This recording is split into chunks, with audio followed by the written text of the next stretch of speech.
savings, investments and pensions, so much has changed and I'm making more money, so I decided that it was about time I revised and updated my budget for the year. I'm going to compare the old numbers from quarter one and show you the difference with the numbers that I've come up with for quarter two, and then share with you some financial goals and a financial to-do list for quarter two at the end of this video. Hello everyone and welcome back to Sparrows and Business Diaries.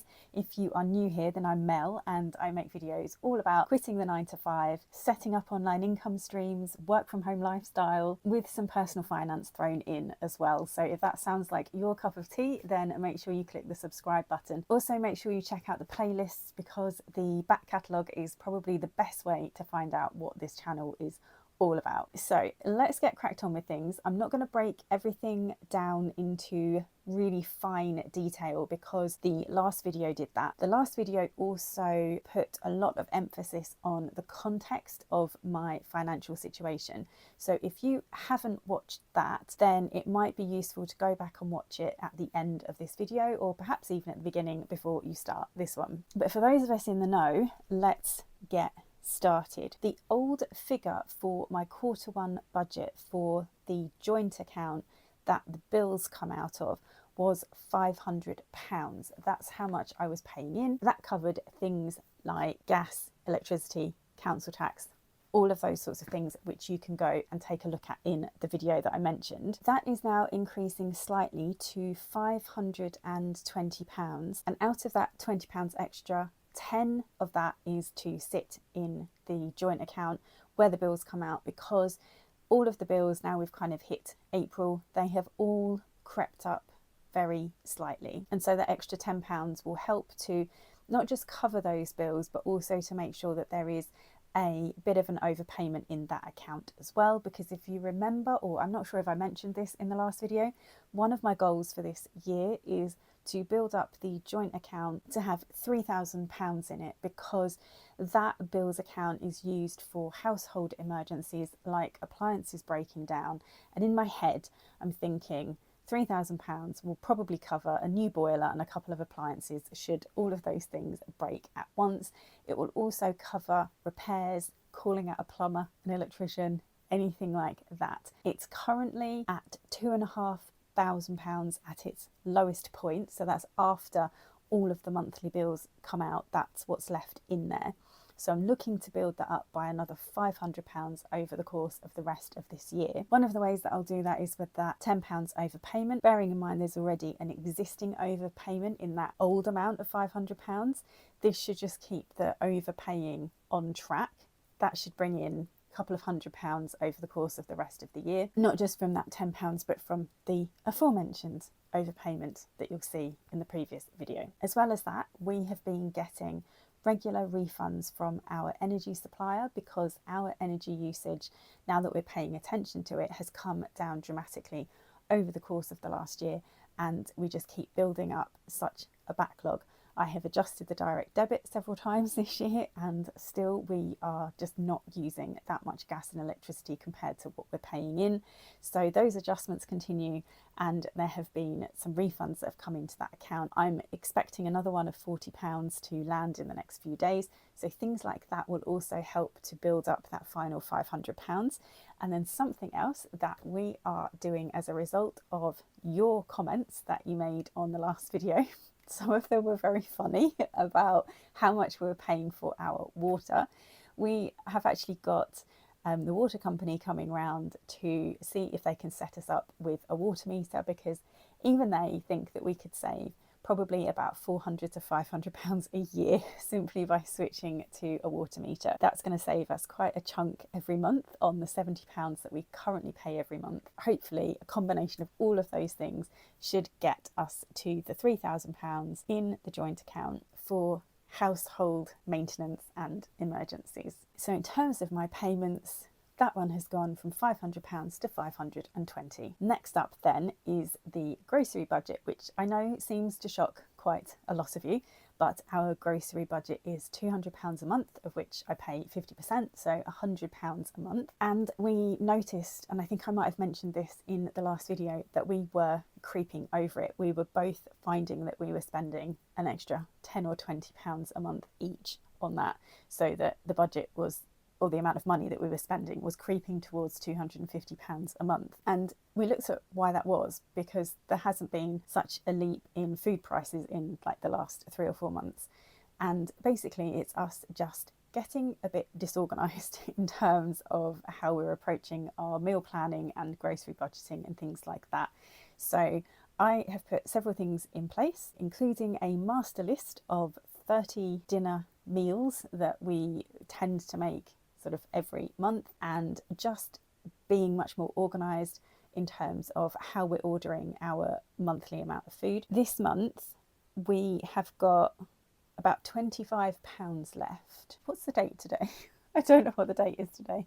I think it's around the 9th or 10th of April, and we have another week and a half to 2 weeks to go before we are due to order our next monthly shop. It's not quite done per calendar month. We've got this £25 left, which is for a fresh veg top up. All being well, don't think we're going to go over this month, and if we do, it will only be by a much smaller amount. We're going to see how that goes moving forward, if we can stay that organised with it. But what I have done is I've added in a flexi £20 to that grocery budget, knowing that sometimes we might go into that. So my grocery budget has gone from £100 a month to £100 plus a flexible £20 that we may or may not use, and the exact same thing for my other half and his contribution as well. Now, in terms of other personal expenses, there's my mobile and my dad's mobile. So the last time we spoke about this, my mobile was £35 a month, my dad's was £7.50.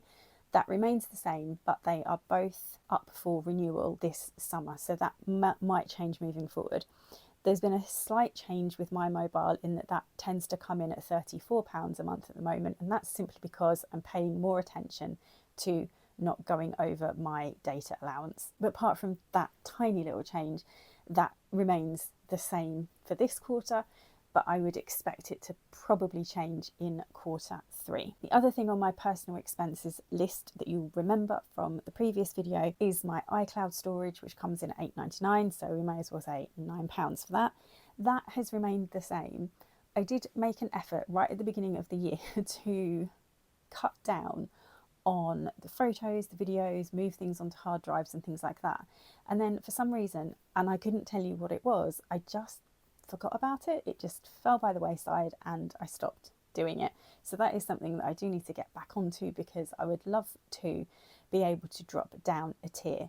I don't know how realistic that is, but I'd like to give it a go. Even if I manage to just clear a load of space on my devices and on the iCloud storage, I think that's probably just going to be a good thing all round anyway. So that makes those personal expenses £51.50 last time and £50.50 this time. So no real change there. Now, before I go on to the section that has got the biggest changes in it, which is the savings, investments, pensions section, I just wanted to remind you that if you are interested in income reports and things like that, then I do publish a monthly income report in my membership, which is hosted on Substack. It is Sparrows End Clubhouse. There is a sign up link in the description box below.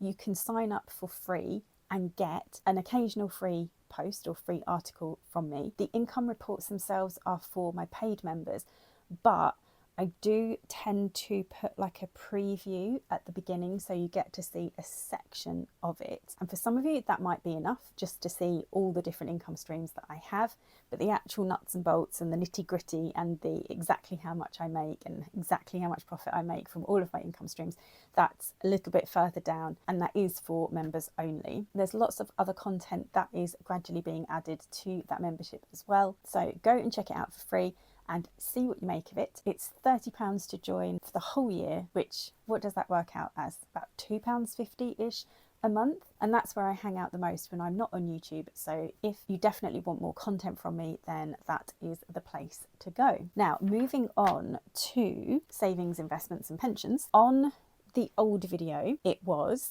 £50 into cash savings. This particular cash savings pot that I'm talking about is actually one that's held in premium bonds. Those of you that are based in the UK probably know exactly what they are. £50 going into a lifetime ISA, a LISA account, and £25 going into a stocks and shares ISA. So it was £125 in total. That's what we went with for Q1. Now, because my income is better than expected and better than it has been probably for the last 2 or 3 years, then I am feeling confident that I can increase some of these amounts, get some more money tucked away. So my focus recently has been in getting my long-term finances sorted out. Basically, retirement. I'm 44 and suddenly that stage of life doesn't feel like it's quite as far away as I would like. My parents are all in retirement now, and it's been really interesting talking to them about things that they are glad that they did, things that they regret that they didn't do, and talking to them fairly openly about their finances and kind of using that to help me to decide what I'm going to do with mine, and also what me and my other half are going to prepare for as a couple. So that means that the increases that I'm paying into certain things are based on long-term finances. What I will move on to do in the future is to focus on medium-term and short-term finances, but it's too overwhelming for me to do all of that at once. So we're kind of focusing mostly on retirement. If you'd like to hear more about how I'm planning for my long-term future, then let me know, because I can make you a little video all about that as well. But what we have now then is I've kept the cash savings into premium bonds at the same amount, at £50, and the money that's in there is really a sort of a medium to long-term pot. I am increasing the amount of money that goes into my lifetime ISA to £100. If you want to find out more about what these different accounts are, then if you go to Money Saving Expert, then there's like really good descriptions of what the types of account that I'm talking about are and what the benefits of them are. So £50 into premium bonds, £100 into my LISA, £50, so up from £25 to £50 into the stocks and shares ISA. The LISA and the stocks and shares ISA are part of my long-term financial planning. What we are now also going to do is set up a private pension.